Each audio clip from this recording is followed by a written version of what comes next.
चलो, जय जिनेन्द्र। जय जिनेन्द्र। कल स्थूलीभद्र की बात हुई, बहुत अच्छा टॉपिक था ये। स्थूलीभद्र जी 84-84 तक क्यों याद रहेंगे, वो मुद्दा किया हमने। क्योंकि उन्होंने जो काम किया वो किसी भी साधारण व्यक्ति के बस में अपने आप पर काबू रखने का ऐसी ऐसी शक्यता पॉसिबल ही नहीं थी। उन्होंने ऐसा काम किया, बराबर। अब आगे स्थूलीभद्र जी का ही आगे कथानक है। क्योंकि स्थूलीभद्र जी संयम के मामले में तो बहुत ही मक्कम और मजबूत रहे, लेकिन अभ्यास के मामले में, या फिर हम ये कह सकते हैं कि जो मद मान और अहंकार था, वो उन पर वो काबू नहीं कर पाए। स्थूलीभद्र जी उन पर काबू नहीं कर पाए। तो इसके लिए जो घटना घटी वो जानने की बात है, वो जानने जैसी बात है, बराबर। कि 12 वर्ष का दुकाल हुआ। उस समय 12 वर्ष का दुकाल हुआ, ऐसा बोला गया कि भैया इतना लंबा समय तक दुकाल चला कि इसमें से बाहर आना सबके लिए बहुत ही मुश्किल था। 12 वर्ष तक अगर बारिश ही नहीं आएगी, कुछ नहीं होगा, नई खेती होगी नहीं, तो 12 वर्ष तक लोग जिएंगे कैसे, सोचो। दुष्काल का मतलब वही हुआ कि वो 12 वर्ष तक कहीं भी खेती या फिर जमीन से पाक उगना इम्पॉसिबल था ना। पानी तो तब तो ऐसे था नहीं, बांध बांध बने हुए। तो उसके 12 वर्ष तक सबने नेपाल छोड़ दिया था। संघ पूरा बिखर गया था। लोग कहाँ से कहाँ पहुंच गए थे काम के लिए, कमाने के लिए। क्योंकि दुष्काल कुछ एरिया में ही होता है, दूसरे एरिया में आप थोड़े दूर चले जाओ, ज्यादा दूर, तो वहां हो सकता है कि वो एरिया में दुकाल ना हो। तो संघ के आग्रह से श्री भद्रबाहु स्वामी 500 मुनियों को लेकर नेपाल छोड़कर कहीं और भी चले गए थे। और उस वो समय के बाद जब वापस वहां आए और वो सेट हुए, तब भद्रबाहु स्वामी दृष्टिवाद की सदैव 7 वाचना देते थे। दिन की 7 वाचना, आप समझ सकते हो। पूरे दिन में 7 वाचना देना भी बहुत कठिन होता है। ऐसा लगता है कि साधु के लिए ये इम्पॉसिबल काम है, क्योंकि उनकी आहार और ये सब क्रियाओं के बीच में उनको वाचना देनी होती है। तो भद्रबाहु स्वामी जो 14 पूर्वी, अंतिम 14 पूर्वी भद्रबाहु स्वामी है। और इनके नीचे स्थूलीभद्र जी भी 14 पूर्व का अध्ययन चालू था उनका, 10 पूर्व तक वो पहुंचे हुए थे। और 7-7 वाचनाओं से अतृप्त रहते हुए, जब 7-7 मुनि दिन की 7 वाचना देते थे और ये दुष्काल का टाइम हुआ, तो उस समय में ये सब वैर विखेर होने के कारण ये दृष्टिवाद की वाचना देना मुश्किल हो गया। तो वाचनाओं से अतृप्त रहते हुए अन्य सभी मुनि उद्विग्न होकर अन्यत्र विहार करके चले। देखो हुआ क्या, ये दुकाल ने सब डिस्टर्ब कर दिया। अन्य मुनि अन्यत्र चले गए हैं। अब यहाँ स्थूलीभद्र और भद्रबाहु स्वामी दो अकेले ही रह गए। दो अकेले ही रह गए। और ये दो वस्तु कम 10 पूर्व तक पड़े। दो वस्तु कम, ऐसे 10 पूर्व। 10 पूर्व में भी दो वस्तु कम, समझ में आया।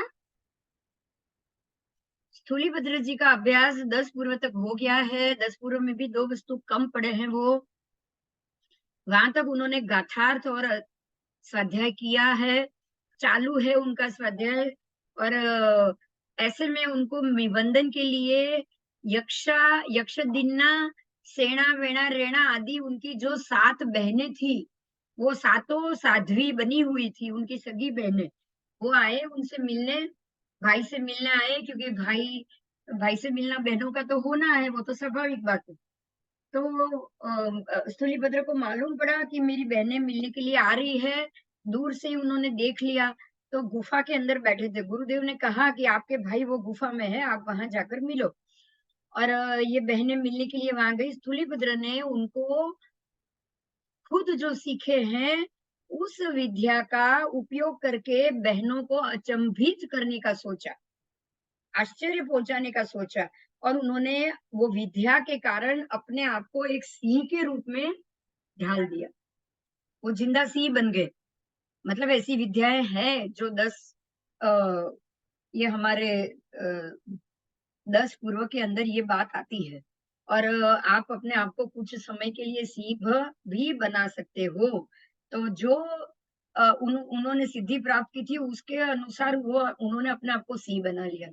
बहनें आ रही है, बहनें आई अंदर, और अंदर जैसे ही गुफा में जा रही है तो सिंह त्राड़ लगा के एक सिंह खड़ा हुआ है। देखकर वो डर गई और भागी वापस बाहर, और जाकर गुरुदेव से डर के मारे जाकर गुरुदेव के पास वापस भद्रबाहु स्वामी के पास खड़ी हो गई और जाकर बोला कि अरे आप, हमारे भैया को कुछ हो गया है, एक सिंह है जिसने भैया को खा लिया। डर गई वो, उन्होंने कहा कि भैया को कुछ हो गया है, वहां तो सिंह बैठा है, वहां भैया नहीं है, तो क्या उसने भैया को कुछ कर लिया होगा। अब गुरुदेव ने कहा कि उन्होंने भी अपने ज्ञान से कुछ देखा, तब उनको लगा कि अरे यहाँ सिंह का तो आना संभव नहीं है। उन्होंने कहा बहनों को जाओ, अब आप वापस जाओ, एक बार जाकर देखो, यहाँ कोई सिंह नहीं है, वो आपको भैया ही है, आपको मिलेंगे भैया। वापस आए तब स्थूलीभद्र ने अपना रूप वापस ले लिया था, और उन्होंने कहा बहनों को कि देखो मैंने आपको डराया और डराने के लिए ये रूप लिया था और आप सच में डर गई। अब ये सब होने के बाद भद्रबाहु स्वामी इस बात से बहुत नाराज हुए। देखिए क्यों नाराज हुए ये समझना है। भद्रबाहु स्वामी ने स्थूलीभद्र जी से कहा कि तुमको वाचना दी थी, वाचना देकर तुमको ये सारी चीजें सीखनी थी, सीखने के लिए ऐसा था कि ऐसा भी हो सकता है, और तूने तो उसके ऊपर प्रयोग ही कर लिया। मतलब ये हो गया कि अब वाचना के लिए तुम अयोग्य हो, इसीलिए अब मैं तुमको वाचना नहीं दे सकता। समझ में आ गई बात? अब तुम्हें वाचना नहीं मिलेगी। ऐसा कर कर उन्होंने मना कर दिया और सूलीभद्र को वाचना देना बंद कर दिया। अब सूलीभद्र जी 10 पूर्व में 2 चीज कम वहां तक ही पढ़ पाए, उसके आगे नहीं पढ़ पाए। संघ को मालूम पड़ा तो संघों ने अति आग्रह किया। संघ ने कहा कि अब आप अकेले हो, आपके बाद कौन होगा जो 14 पूर्व याद कर पाएगा, तो आप उनको क्षमा कर दो और उनको 14 पूर्व का ज्ञान देकर जाओ, क्योंकि ऐसा ना हो कि आपके जाते ही 14 पूर्व लुप्त हो जाए। अब वाचना नहीं देनी कहकर उन्होंने 4 पूर्व की वाचना मात्र मूल सूत्र से वाचना दी। उनका कोई व्यवहारिक अर्थ उनको सिखाया नहीं, क्योंकि गुरुदेव को लगा कि यह अयोग्य है। बात तो सही थी उनकी, अयोग्य को ये ज्ञान नहीं देना चाहिए, लेकिन नहीं देने से ज्ञान बंद भी हो गया ना। बोलो। हाँ, अब उसके बाद 4 पूर्व तो किसी को पता ही नहीं। तो 4 पूर्व को अर्थ से लुप्त हो कहा कब हुआ?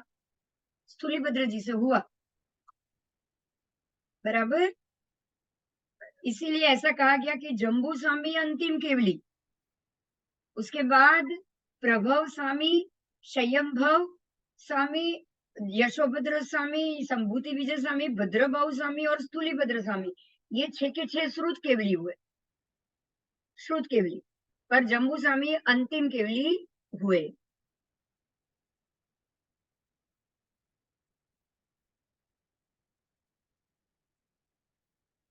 अब इनके बाद कौन हुए?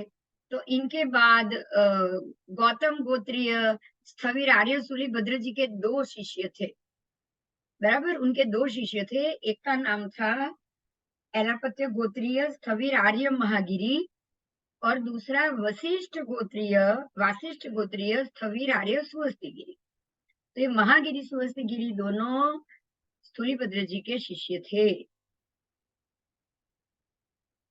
अब उनकी भी बात बताई है। जिन कल्प विच्छेद होने पर भी जिस धीर पुरुष ने जिन कल्प की तुलना की, ऐसे मुनियों में वृषभ के समान श्रेष्ठ चारित्र को धारण करने वाले आर्य महामुनि आर्य महागिरी को मैं वंदन करता हूँ। और जिसने जिन कल्प की तुलना की और सेठ के घर में, ऐसे सेठ के घर में आर्य सुहस्ती ने जिसकी स्तवना की, ऐसे आर्य महागिरी को भी मैं वंदन करता हूँ, जिनके कारण संप्रति राजा सर्व प्रसिद्ध रुद्धि पाए और परम पवित्र जैन धर्म को पा सके। संप्रति राजा का संबंध यहाँ से हो रहा है। ऐसे मुनि प्रवर आर्य सुहस्ती गिरी को भी मैं वंदन करता हूँ, जिस आर्य सुहस्ती महाराज ने साधुओं के पास से भिक्षा मांगते हुए भिक्षुक को दीक्षा दी, भिक्षुक को दीक्षा दी, और वही भिक्षुक अगले भाव में ये बन पाया ना,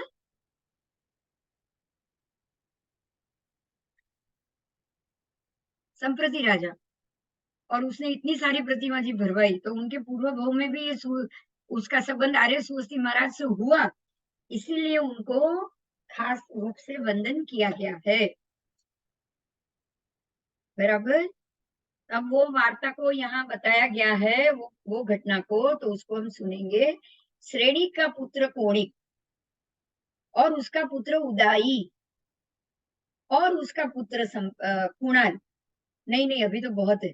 उदाई, उसकी पाठ पर नवनंद, उनकी पाठ पर चंद्रगुप्त, उनका पुत्र बिंदुसार, उनका पुत्र अशोक और उसका पुत्र कुणाल और उसका पुत्र संप्रति हुआ। देखो यहाँ ध्यान से एक बात सुनो, श्रेणिक राजा भगवान महावीर के साथ थे, बराबर। तो श्रेणिक राजा भगवान महावीर की जो परंपरा आगे बढ़ी, महावीर के समय से, हम तो महावीर के समय से बोलेंगे क्योंकि उनके शिष्य ही उनकी परंपरा हुई ना,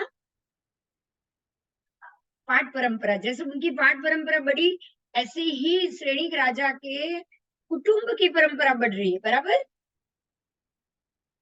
उनके कुटुंब, उनकी पीढ़ी की परंपरा बढ़ी, और उनकी ही पीढ़ी में से जन्मे हुए संप्रति का संबंध भगवान के ही शिष्यों की परंपरा से हुए।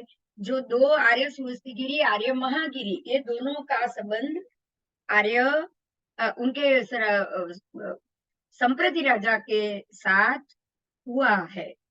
ठीक है, तो इस तरह से दोनों की पीढ़ी यहाँ बताई गई है। ऐसे ये संप्रति राजा के पुत्र ने जन्म होते ही राजा, उसके दादा ने उसको राज्य दे दिया था। एक दिन रथ यात्रा में फिरते हुए आर्य सुहस्ती गिरी को देखकर उसको जाति स्मरण ज्ञान पैदा हुआ। देखो अब आपके पास यहाँ पे संप्रति राजा की पूर्व भव बताया जा रहा है। संप्रति राजा जब राजकुमार थे और उन्होंने देखा कि वो राजा के पुत्र हैं, और उन्होंने ये देखा कि एक भरघोड़ा निकला हुआ है और उसमें आर्य सुहस्ती गिरी महात्मा को देखकर ही उसको जाति स्मरण हुआ, उसको जाति स्मरण ज्ञान हुआ। और जाति स्मरण ज्ञान पैदा होते ही उसने 1.25 लाख जिनालय और 1.25 करोड़ नवीन जिनबिंब बनवाए। समझ में આવ્યું? એને જાતિ સ્મરણ જ્ઞાન થયું, और जाति स्मरण ज्ञान में उसने देखा कि वो उसने जैन साधु में दीक्षा ली हुई है, और दीक्षा लेते लेते अंतिम समय में उसने मतलब वो पहले तो भिक्षुक थे, वो स्टोरी आप नहीं बताइए, मैं आपको बता रही हूँ। वो पहले एक भिक्षुक थे और भीख मांगकर वो खाने का गुजारा कर रहे थे। तब उसने देखा कि ऐसा कि भाई खीर खीर महात्मा को खीर बोराया गया था, तो उसको वो खीर खाने के लिए वो महात्मा के पास गया और महात्मा को बोला कि भाई मुझे ये खीर चाहिए। महात्मा ने कहा अगर आप मेरे से खीर खानी होगी तो दीक्षा लेनी पड़ेगी, क्योंकि मैं अपने पात्र से तुमको बिना दीक्षा खीर नहीं दे सकता। तो उसने खीर खाने के लिए दीक्षा ली, और दीक्षा लेने के बाद इतनी खीर खाई, इतनी खीर खाई कि उसी रात उसको पेट में दर्द हुआ, और उसके पेट के दर्द उससे सहन नहीं हुआ। लेकिन उस रात उसके जितने भी गुरु भगवान थे वो सारे उसकी सेवा में लग गए, और वो भिखारी ये सोचते सोचते मर गए कि अरे मैं कहाँ सुबह भिखारी था और कोई मुझे खाना तक नहीं दे रहा था, और आज मैंने दीक्षा ली है तो देखो ये सारे साधु भगवान, गुरु भगवान मेरे से बड़े होने के बावजूद भी मेरी सेवा कर रहे।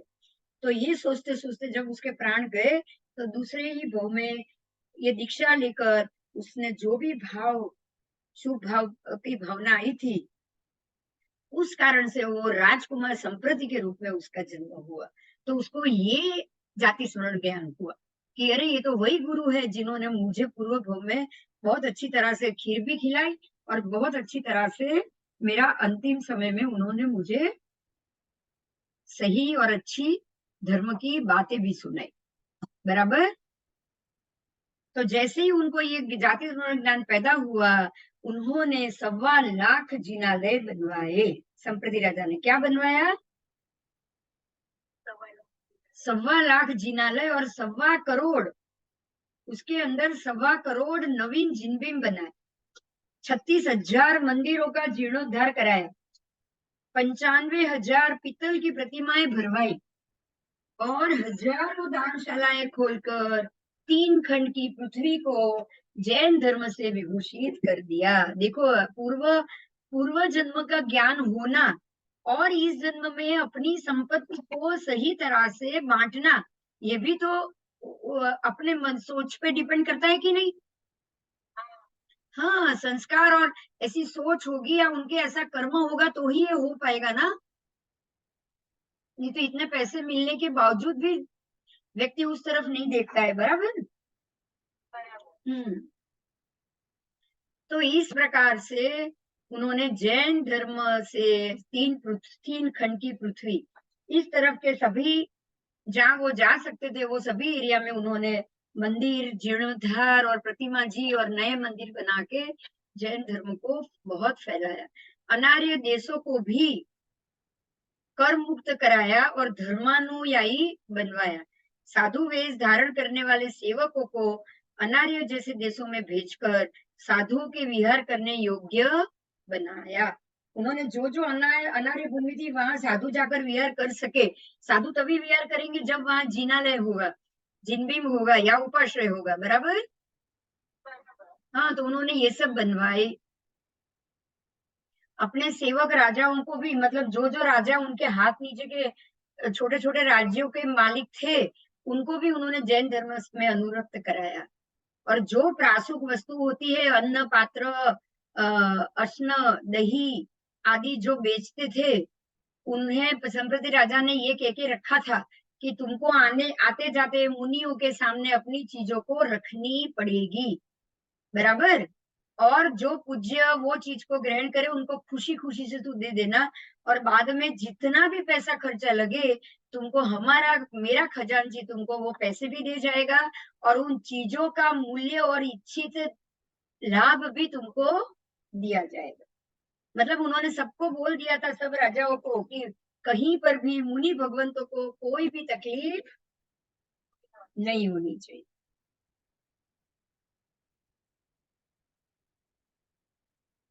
और राजा की आज्ञा से ऐसा होने भी लगा और उन साधुओं को उन चीजों को अशुद्ध होने पर भी शुद्ध बुद्धि से ग्रहण करने लगे। ठीक है। फिर वशिष्ठ गोत्रीय स्थवीर आर्य सुहस्तिगिरी के व्याघ्रापत्य गोत्रीय सुस्थित सुप्रतिबुद्ध नाम के कोटिक एवं काकंदी ऐसे 2 स्थवीर शिष्य हुए। देखो, उसमें जो सुहस्तिगिरी थे उनके 2 शिष्य हुए, एक का नाम है कोटिक, एक का नाम है काकंदी। 1 करोड़ बार, कितनी बार? 1 करोड़ बार उन्होंने सूर्य मंत्र का जाप किया था। क्या किया था बोलो? हाँ, 1 करोड़, 1 करोड़ बार किया था। और उस कारण से सुस्थित मुनि कोटिक कहलाते थे, इसलिए उनका नाम ही कोटिक पड़ गया। काकिंदी नगरी में जन्म होने के कारण सुप्रतिबुद्ध मुनि काकंदी कहलाते थे। और व्याघ्रापत्य गोत्रीय सुस्थित प्रतिबुद्ध स्थवीर कोटिक और काकंदी के कौशिक गोत्रीय स्थवीर आर्य इंद्रदीन शिष्य थे।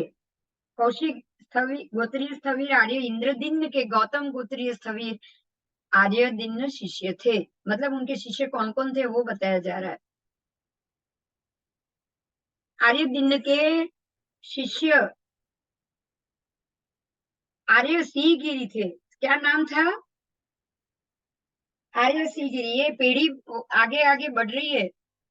जो जाति स्मरण ज्ञानधारी थे, कौशिक गोत्रीय और जाति स्मरण ज्ञानधारी स्थवीर आर्य सिंह गिरी के गौतम गोत्रीय स्थवीर आर्य व्रज शिष्य थे। आर्य वज्र, गौतम गोत्रीय आर्य वज्र के उत्कोशिक गोत्रीय स्थवीर आर्य वज्रसेन शिष्य हुए। अब उनके नीचे उत्कौशिक गोत्रीय स्थवीर आर्य वज्रसेन के 4 स्थवीर शिष्य थे। चारों के नाम है स्थवीर आर्य नागिल, स्थवीर आर्य कौमिल, स्थवीर आर्य जयन और स्थवीर आर्य तापस, बराबर।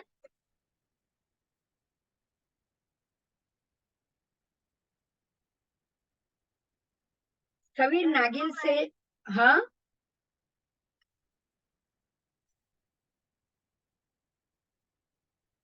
अच्छा।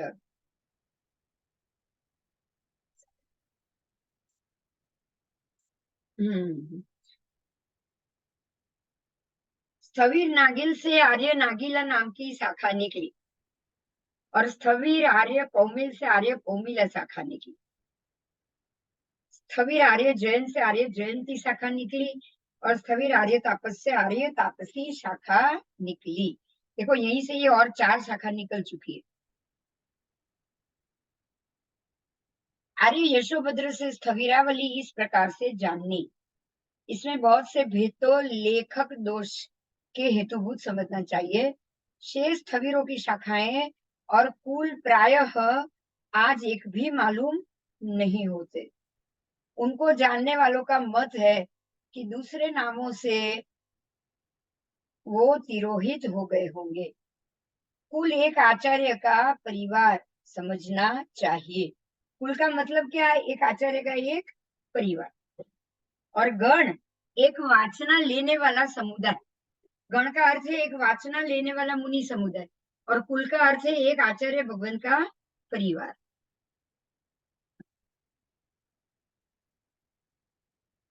एक आचार्य को की संतति को कुल जानना चाहिए। तो आचार्य की संतति हुई कि नहीं, उनका परिवार। हाँ, और अधिक आचार्यों के मुनि एक दूसरे के सापेक्ष वर्तते हो तो उनको एक गण समझना चाहिए। शाखा एक आचार्य की संतति में ही उत्तम पुरुषों के अलग अलग वंश या विवक्षित आद्य पुरुषों की संतति जानना चाहिए। जैसे कि वज्र स्वामी के नाम से हमारी वज्री शाखा है, बराबर। आर्य यशोभद्र के 2 स्थविर शिष्य हुए, जिसके पैदा होने से उनके पुत्र समान थे। पूर्वज अयश रूप कीचड़ में ना पड़े और अपत्य पुत्र कहते हैं उसके समान हो तो उसे यथापत्य कहा जाता है, यथापत्य, बराबर। इस तरह एक एक प्राचीन गोत्रीय स्थविर आर्य भद्रबाहु और दूसरे माढ़र गोत्रीय स्थविर आर्य संभूति विजय। देखो ये भद्रबाहु और संभूति विजय वापस ये 2 नाम फिर से आए हैं। आर्य भद्रबाहु के 4 स्थविर शिष्य गोदा, स्थविर अग्निदत्त, स्थविर यज्ञदत्त और स्थविर सोमदत्त। मतलब यहाँ भद्रबाहु नाम रिपीट हुआ है, हाँ, पहले वाले भद्रबाहु नहीं। चारों के चारों काश्यप गोत्रीय थे, ठीक है। वहां से स्थविर गोदास से गोदास नाम का गण निकला। उसकी 4 शाखाएं निकली, ताम्रलिप्तिका, कोटि पिंक, पुंडवर्धनिका और दासी खरवटिका। संभूति विजय मुनि से 12 स्थविर शिष्य पुत्र समान थे। नंदन भद्र, उपनंद, तिथ्यभद्र, यशोभद्र, सुमनोभद्र, मणिभद्र, पूर्णभद्र, स्थूलभद्र, रुजुमती, जम्बू, दीर्घभद्र और पांडुभद्र तथा माढ़र। ये गोत्रीय स्थविर आर्य संभूति विजय की 7 शिष्याएं पुत्री समान प्रसिद्ध थी। यक्षा, यक्षदिन्ना, भूता, भूतदिन्ना, सेना, वेणा और रेणा, ये 7 स्थूलीभद्र की बहनें थी। देखो वही बात आ रही है, रिपीट फिर से उनका परंपरा बोला जा रहा है। आर्य स्थूलभद्र के 2 प्रवर स्थविर शिष्य आर्य महागिरी, आर्य सुहस्तिगिरी,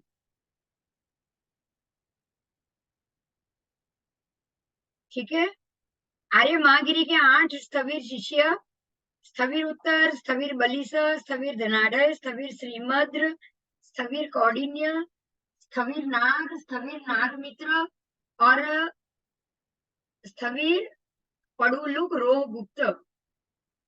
द्रव्य, गुण, कर्म, सामान्य, विशेष, समवाय, इन 6 पदार्थों की प्ररूपणा करने से षड तथा उल्लुक गोत्र में पैदा होने से उल्लुक कहा गया। इस षड उल्लुक का कर्मधारय समास करने से षडलुक होता है। इसलिए षडलोक रोगुप्त कहे जाते हैं। अब कौशिक गोत्रीय स्थविर रोगुप्त से त्रिराशिक मत निकला, त्रैराशिक। जीव, अजीव और नौजीव, ऐसी तीन, पहले तो जीव और अजीव ही थे, अब जीव, अजीव और नौजीव, ऐसे तीन राशि की प्ररूपणा करने वाले उनके शिष्य प्रशिष्य को त्रैराशिक कहलाया गया। उसकी उत्पत्ति इस प्रकार से है, देखिए अब आपको समझ में आ रहा है। एक तिथि, दो तिथि, या फिर तीन थोय की तिथि, त्रिस्तुति, तीन स्तुति बोलने वाले अलग, ऐसे ऐसे पंथ पहले भी भगवान के बाद भी बहुत पड़े हुए, समझ में आ रहा है।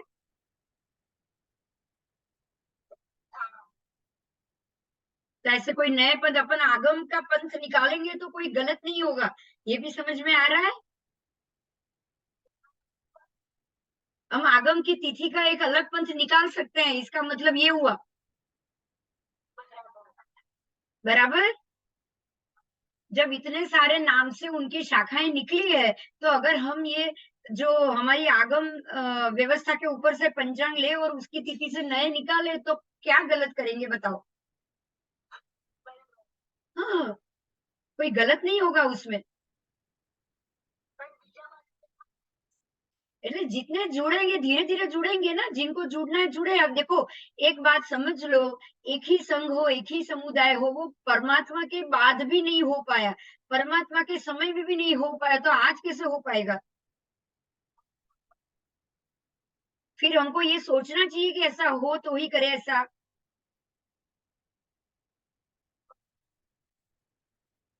हाँ, तो हम कर सकते हैं कि नहीं ये सोचो।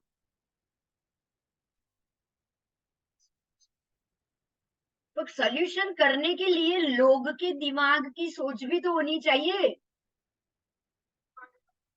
भगवान अपनी ही हाजिरी में भी इतने कितने पंथ लेकर वो अलग हुए उसमें से भी, तो वो तक नहीं चेंज हो पाए तो आज हमारे से कैसे हो पाएगा सोचो। तो फिर जो सही है उसको लेकर कुछ लोग निकले तो कुछ गलत नहीं है, बराबर। हम्म।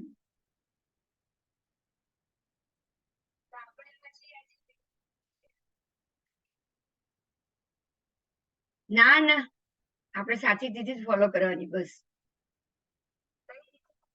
સાચી સાચી તિથિ, આગમ તિથિ, આગમ તિથિ જે વૃદ્ધિ વગરનું પંચાંગ।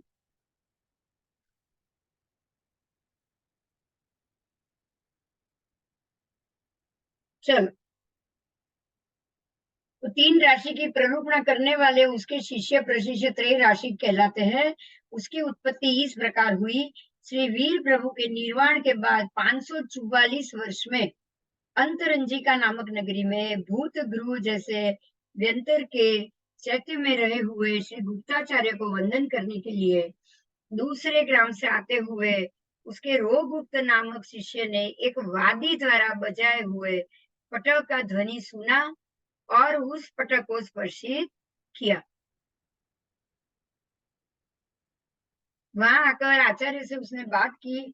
फिर बिच्छू, सर्प, चूहा, मृगी, वराही, काकी और शकुनिका नाम के परिव्राजक की विद्याओं को उपघात करने वाली मयूरी, नकुली, बिल्ली, व्याघ्री, सिंही, उल्लूकी और शेनी नाम की 7 विद्याएं और सर्व उपद्रव को शांत करने वाला मंत्रित रजोहरण गुरु के पास से लेकर बलश्री नामक राजा की सभा में आकर कोटशाल नामक परिव्राजक के साथ वाद आरंभ किया। उस परिव्राजक ने जीव अजीव सुख दुख आदि 2 राशियां स्थापन की। तब 3 देव, 3 अग्नि, 3 शक्ति, 3 स्वर, 3 लोक, 3 पद, 3 पुष्कर, 3 ब्रह्म, 3 वर्ण, 3 गुण, 3 पुरुष, संध्यादि 3 काल, 3 वचन तथा 3 ही अर्थ कहे हैं। इस प्रकार से कहते हुए रोगुप्त ने जीव अजीव और नौजीव इत्यादि 3 राशि स्थापन की। ये बड़ा वाद विवाद हुआ और 2 राशि की जगह 3 राशि इस समुदाय ने स्थापन की। फिर उसकी विद्याओं को अपनी विद्याओं से जीतने पर उसने छोड़ी हुई रासभी विद्या को रजोवरण से जीतकर महोत्सव पूर्वक गुरु महाराज के पास आकर सर्व वृतांत सुनाया। तब गुरुजी ने कहा कि हे वत्स, तूने उसे जीता, वह अच्छा किया, परंतु जीव अजीव नोजीव तीन राशि की प्ररूपणा की वो सूत्र है। देखो, गुरुदेव ने बोल दिया कि जीव अजीव नोजीव ऐसे तीन राशि की प्ररूपणा की, ये जरूर उत्सूत्र है, ये मिथ्यात्व है। तूने चाहे उसको जीत लिया वो अलग बात। देखो, यहीं से शुरू हो गया है कि गलत जीतता है और सत्य हार रहा है। देखा? बोलो।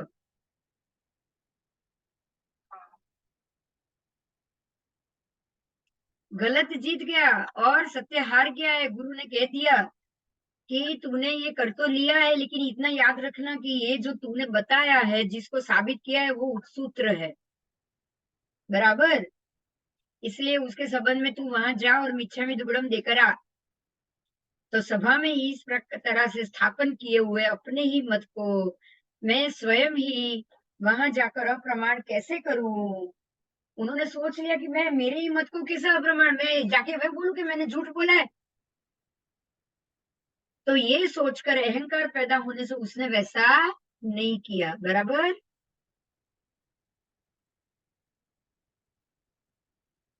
उसके बाद गुरुदेव ने क्या किया कि राज्यसभा में उसके साथ 6 मास तक वाद करे।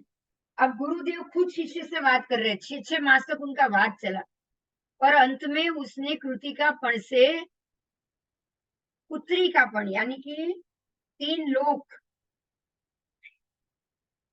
पुत्रिक का अर्थ है 3 लोक, पुत्री तो 3 लोक, और आपन, आपन यानी दुकान, तो 3 लोक के अंदर की सारी वस्तुएं जो दुकान पर मिल सकती हो, उसे पुत्रिकापण कहते हैं। तो वैसी ही राजगृह नगरी में देवाधिष्ठित दुकान थी, वहां भी उसको नौजीव नहीं मिला। गुरुदेव ने यही कहा कि ठीक है, तूने जो किया है वो किया है, बस तू खाली मेरे को नौजीव ला कर दे। देखो, जीव मिलेगा, अजीव मिलेगा, नौजीव मिलेगा है ही नहीं, तो कहां से मिलेगा बोलो?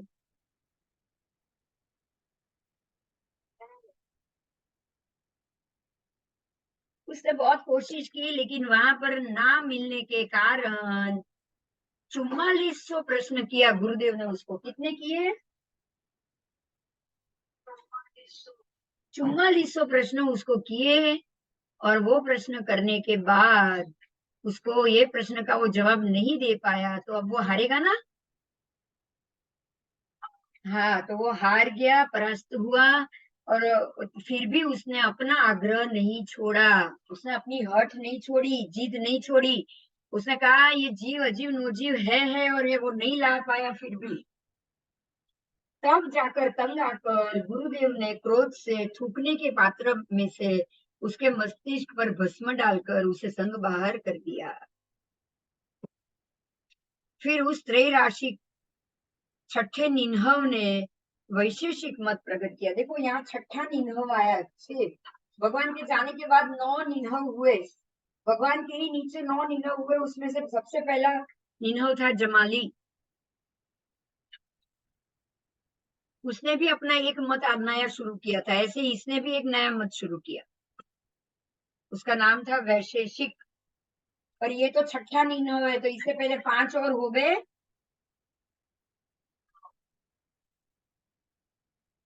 रोगुप्त को सूत्र में आर्य महागिरी का शिष्य कहा हुआ है, परंतु उत्तराध्ययन दृष्टि में, वृत्ति में गुप्ताचार्य का शिष्य कहा होने को कारण हमने भी वैसा ही लिखा है।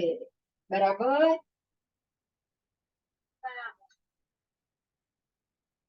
तो यहाँ तक बहुत सारे मत भी हुए, मतांतर भी हुए, और निन्हव भी हुए, गलत मत निकालने वाले भी हुए।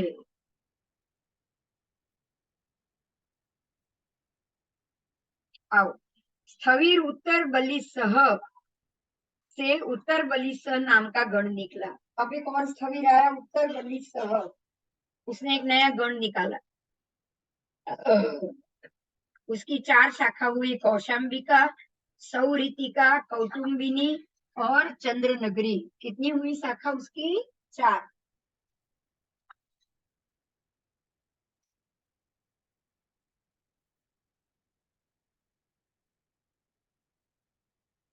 आज भी देखो 2 तिथि वाला नया पथ निकला, उसके बाद आज उसकी 4 शाखा हो गई,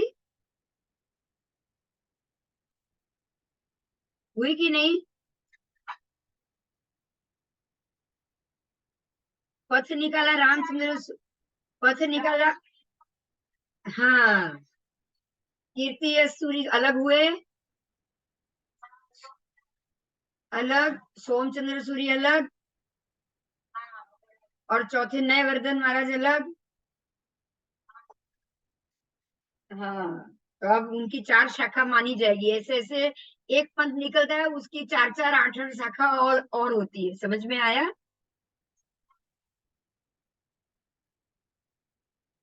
उसके बाद वशिष्ठ, गोत्रीय, स्थविर, आर्य, सुहस्ती ने 12 स्थविर उनके शिष्य थे। स्थविर, आर्य, रोहन, भद्रयश, मेघ, कामरधी, सुस्थित, सुप्रतिबुद्ध, रक्षित, रोहगुप्त, ऋषिगुप्त और श्रीगुप्त, ब्रह्मा और सोम, ऐसे 12 थे। बराबर।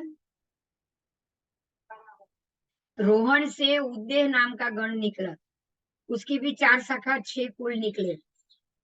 उडुचरी का शाखा, मांसपुरी का शाखा, प्रतिपत्री का शाखा, पूर्ण पत्र का शाखा, और ये 4 और ये शाखाएं। और पहला नागभूत, दूसरा सोमभूत, तीसरा उल्लगच्छ, चौथा ईप, हस्तलिप्त, पांचवा नंदीज और छठा पारिहासक। ये 6 कुल हुए। बराबर।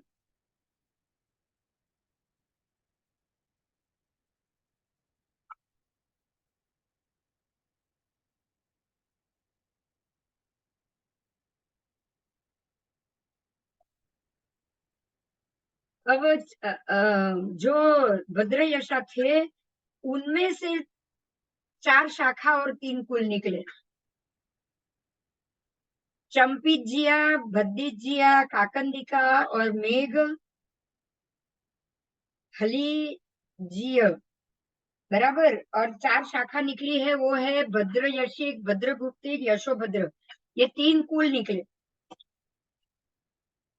स्थविर कामरधी से केस वाटिक नाम का गढ़ निकला और उसकी 4 शाखा और 4 कुल निकली। उसके नाम है श्रावस्तिक, राज्यपालिका, अंतरिजिया और क्षेमलिजिया। ये 4 शाखाएं और गणित, मेघिक, कामर्धिक, इंद्रपूरक, ये 4 कुल हुए। वशिष्ठ गोत्रीय स्थविर ऋषिगुप्त काकंदिक से मानव नाम का गण निकला, उसकी 4 शाखा और 3 कुल निकले।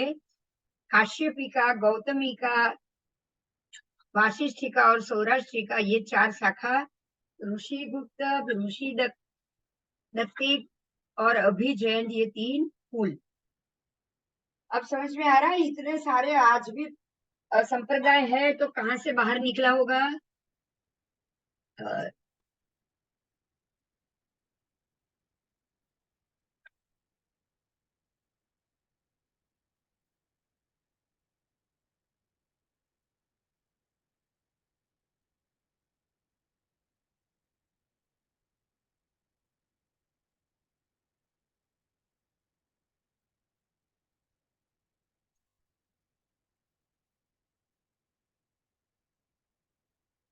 चलो आगे।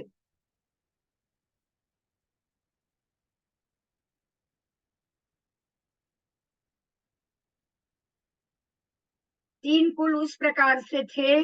4 शाखा थी, काश्यपी का, गौतमी का, वाशिष्ठी का और सौराष्ट्री का। और 4 शाखाएं ऋषिगुप्त, ऋषिदत्तिक, अभिजयन, ये 3 कुल थे।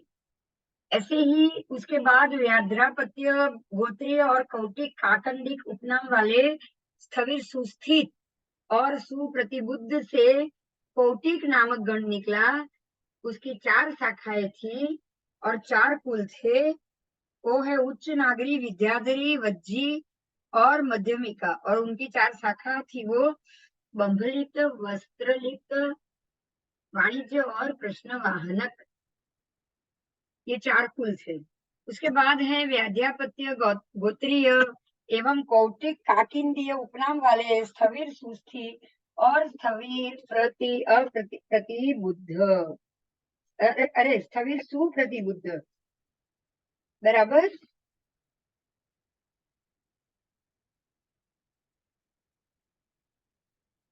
उनके ये 5 स्थविर शिष्य पुत्र समान हुए। वो थे स्थविर आर्य इंद्र दिन्न, स्थविर प्रिय प्रिय ग्रंथ काश्यप गोत्र वाले स्थविर विद्याधर गोपालक, और स्थविर ऋषि दत्त, और स्थविर अरिह दत्त। ये हुए 5। और उनके स्थविर प्रिय ग्रंथ का संबंध कहा है 300 जिन भवन। कितने? 300 जिन भवन, 400 लौकिक प्रासाद, 400 महल थे उसके, 1800 ब्राह्मणों के घर, 3600 बनियों के घर, 900 बगीचे, 700 पावड़ी बावड़ी, फिर 200 कुएं, 700 दानशालाएं। उससे विराजित अजमेर के नजदीक सुभटपाल राजा के हर्षपुर नामक नगर में एक समय श्री हर प्रिय ग्रंथ सूरी पधारे, और एक दिन यहाँ पर ब्राह्मणों ने यज्ञ में बकरा होम करना शुरू कर दिया। देखो, यहाँ से ब्राह्मणों ने बकरों को यज्ञ में होम करना शुरू कर लिया। तब प्रिय ग्रंथ सूरी ने एक श्रावक को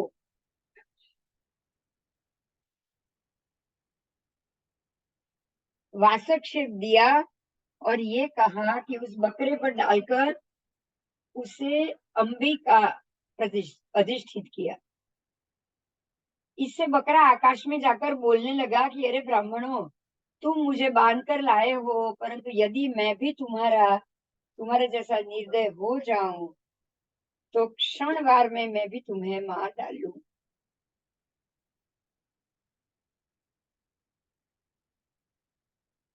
जिस तरह लंका के किले में क्रोधित होकर हनुमान ने जो राक्षसों के लिए किया, वैसे ही यदि दया बीच में ना आती तो आकाश में रहकर मैं भी तुम्हारा उतना ही बुरा करता। इसलिए इतना समझ लीजिए कि हिंसा में धर्म नहीं है। कहा भी है कि हे भारत, पशु के शरीर में जितने रोमकूप है उतने हजार वर्ष तक पशु घातक नरक में पड़ता है। देखिए, जो पशु को आप मारोगे, देखो यहाँ ध्यान से सुनो, जो पशु की बलि चढ़ाई या जो पशु को आपने मारा, उसके शरीर पर जितने रोमकूप होते हैं ना, आपने जिसको मारा उसके ही शरीर में जितने रोमकूप होते हैं उतने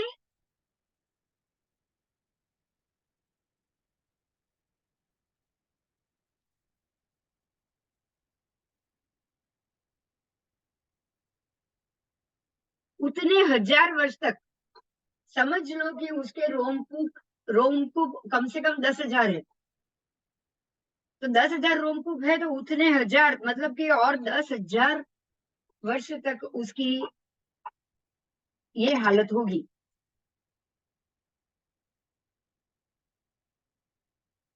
बराबर।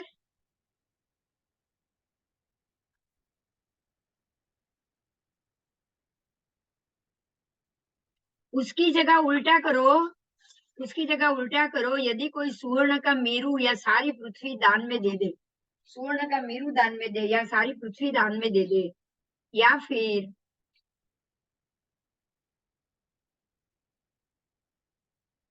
किसी भी प्राणी को जीवत दान दे दे, उसकी जगह आप तुम लोग बकरे को मार रहे हो, उसकी जगह तुम लोग ये प्राणी को जीवन दान दो। क्या कहा उन्होंने? कि आप इसको मारो मत, लेकिन बल्कि उसको जीवन दान दो। अगर आप किसी प्राणी को, दूसरा मनुष्य किसी प्राणी को जीवन दान देवे, तो उनके जीवन दान का दाता बढ़ता है। उनमें बड़े बड़े दानों का फल भी क्षीण हो जाता है, परंतु भयभीत हुए जीव को अभय दान देकर मनुष्य का पुण्य कभी भी क्षीण नहीं होता। फिर उन्होंने लोगों से कहा, तू कौन है, अपने आत्मा को प्रकट कर। तब वह बोला कि मैं अग्निदेव हूँ, तुम मेरे वाहन रूप इस बकरे को क्यों मार रहे हो? यदि धर्म की जिज्ञासा है तो यहाँ आए हुए श्री प्रिय ग्रंथ सूरी के पास जाकर शुद्ध धर्म पूछो और मानसिक शुद्धि पूर्वक उसकी आराधना करो।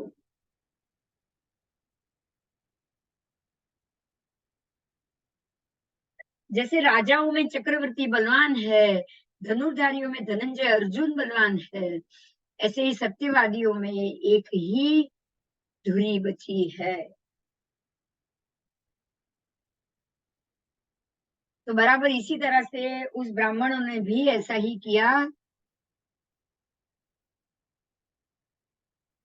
काश्यप गोत्रीय स्थविर विद्याधर गोपाल के विद्याधरी शाखा निकली।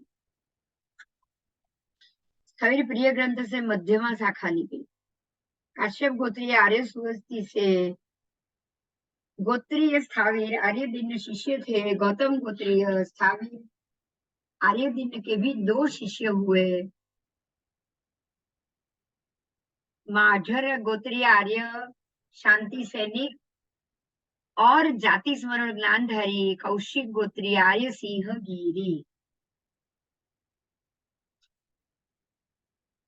माढ़र गोत्रीय स्थविर आर्य शांति सैनिक के यहाँ उच्च नागरी नाम की शाखा निकली। माढ़र गोत्रीय स्थविर आर्य शांति सैनिक के यहाँ 4 स्थविर शिष्य पुत्र के समान थे।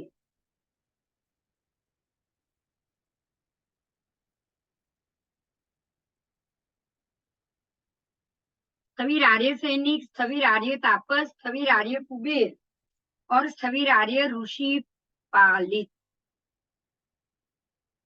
स्थविर आर्य सैनिक से आर्य सैनिक का शाखा, आर्य तापस से आर्य तापसी शाखा, आर्य कुबेर से आर्य कुबेरी शाखा और आर्य ऋषि गालित से आर्य ऋषि पालिता नाम की शाखा निकली। अब समझ में आ रहा है कितनी शाखा पड़ी है, सोचो।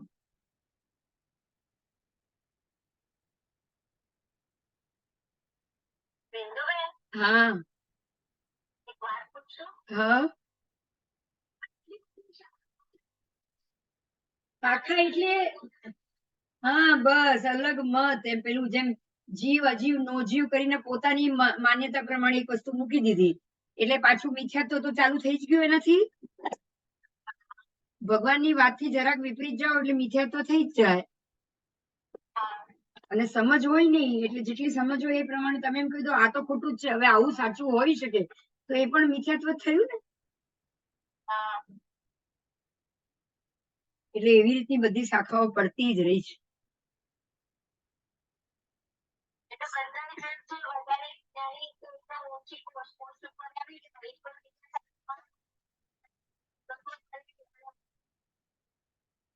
ને બધા એમ કે હું જ બરાબર ને તમે નવો મુદ્દો મૂકો છો તો સ્વાભાવિક જ છે ને કે બધાથી તો તમે જુદા પડી જ ગયા।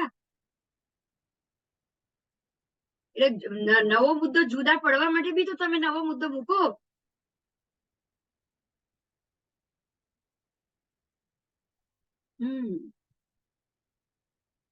स्थविर आर्य वज्र का संबंध कहा है। तुम्बवन नाम के ग्राम में, एक मिनट, हाँ, हेलो, हाँ बोलो। हाँ તમે જરા મોડો ફોન કરો ને 5:30 પછી ક્લાસ ચાલુ છે। હા હા।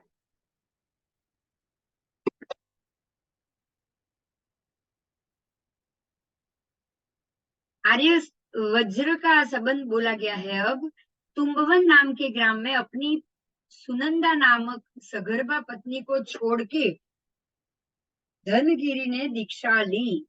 सुनंदा को पुत्र पैदा हुआ। उस पुत्र को उसने जन्म समय ही पिता की दीक्षा की बात सुनकर पुत्र को भी जाति स्मरण ज्ञान हुआ। देखो,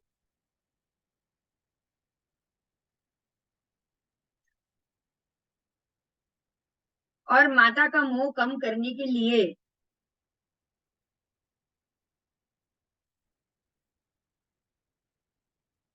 હલો.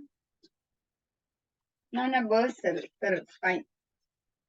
ના ના, બોલો બોલો, વાત તો થશે, બોલો.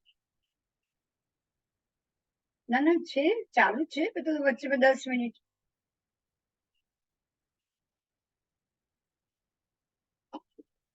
હા હા, અપાઈ ગયું. ઓકે. હા હા.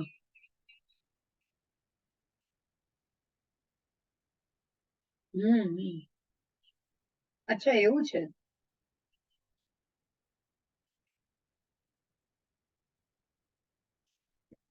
હા હા. હા, બરાબર બરાબર. હમ. બરાબર બરાબર.